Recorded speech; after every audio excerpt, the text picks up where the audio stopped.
এত বড় একটি মহাসমাবেশ প্রমাণ করছে আমাদের দেশের যে নেতৃত্ব দান করবেন আগামীতে উনি হলেন আমাদের ইসলামী আন্দোলনের সম্মানিত সভাপতি এবং আজকে স্টেজে উপস্থিত আছেন বিভিন্ন রাজনৈতিক দলের জাতীয় নেতৃবৃন্দ এবং আজকে বাংলাদেশ থেকে বিভিন্ন থেকে দূর দূরান্ত থেকে আগত আজকে আমাদের ইসলামী আন্দোলনের প্রান্তীয় বাসীগণ সাংবাদিক নেতৃবৃন্দ আজকে আমি যেটি বলতে চাই দেশ স্বাধীনের ৭৪ বছর পর আজকে আমি রাজ্যে জনগণের উল্লাস দেখছি।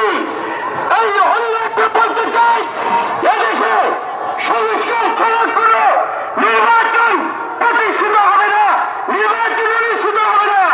এদেশে সংস্কারবিহীন নির্বাচন গণতন্ত্রের নির্বাচন, সংস্কারবিহীন নির্বাচন গণতন্ত্রের পুনর্বাসন।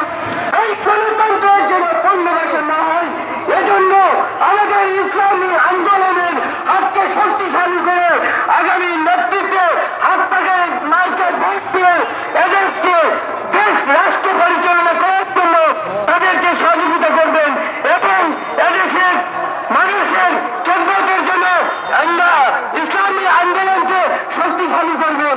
এবং আজকে যে সংস্কার নিয়ে কথা হচ্ছে সেটি হলো সংস্কার বিচার বিহার।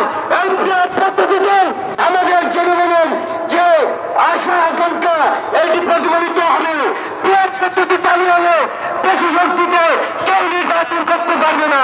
বিহার পদ্ধতি চালু হলে আমাদের দেশ বিশ্বের দরবারে আলোকিত হবে। বিশ্বের ৯৭টি রাষ্ট্রে এই বিহার পদ্ধতি চালু হবে। আশা করি আমাদের দেশেও বিহার পদ্ধতি চালু হবে।